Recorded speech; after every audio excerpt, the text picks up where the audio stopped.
Thank you, Monsignor, again for a wonderful day, and to everybody for a fantastic discussion. Multilateralism is not under threat per se in most of the world. It is under threat because of the United States. And I want to say this clearly because it's not a game and it's not to provoke, it's to discuss. The U.S. was the predominant economic and technological power of the world for decades. This is no longer the case. It is a powerful country economically and technologically, but it is no longer a dominant power. The European Union is a larger market. China is a comparable market. And the spread of technology is worldwide. The U.S. is by far the most powerful military country in the world, though it learns war after war that the military can solve no political problems whatsoever. We have 6,000 nuclear warheads, 800 military bases around the world. We are involved in 14 shooting wars right now, have instigated multiple wars. The U.S. is a problem. It became a far more significant problem with Donald Trump.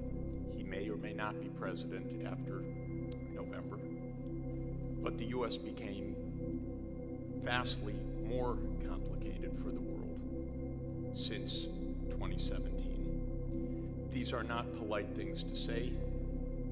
Nobody likes to say them, but I want to say them to explain a few things that I think are extremely important. The U.S. has blocked every multilateral initiative of recent years. It is the only country pulling out of the Paris Climate Agreement.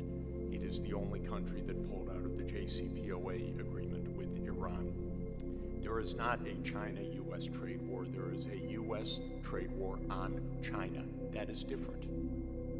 This was an unpremeditated attack because of China's rising technological capacity. Have no doubt about it. What is this about Huawei or about ZTE or about others? It is because the U.S. realizes that China is gaining massive technological capability in artificial intelligence and other security-related areas because China's talented, smart, minting hundreds of thousands of PhDs every year, and that's how the world works now. There's no monopoly of knowledge. There's no monopoly of talent. This is driving U.S. strategists crazy because U.S. grand strategy is based on primacy. And that's not some fantasy of mine. This is in our documents, our doctrines, one after another. There can be no U.S. primacy in the world anymore that is safe for the world. That's not how the world works anymore, but that is how U.S. policy works. The U.S. is attacking the digital taxation. It has taken tremendous, disastrous cuts to corporate taxation, which is blowing up the worldwide taxation on companies. It has dismembered the WTO. There is no appellate process now. It now claims that it's going to adjudicate exchange rates and put unilateral tariffs against countries that the U.S. alone deems to be manipulating the exchange rate. Well, I know our Treasury, and with all respect, they don't have a clue about how foreign exchange markets work.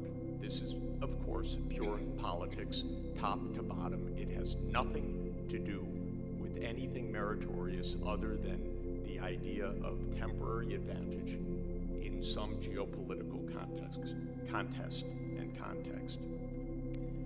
Last month, when Iraq said it wanted the U.S. military forces out, if you can imagine, the Treasury said, we will confiscate your foreign exchange reserves at the New York Fed if you persist in pushing our troops out. This is thuggery. This is a complete violation of every international rule.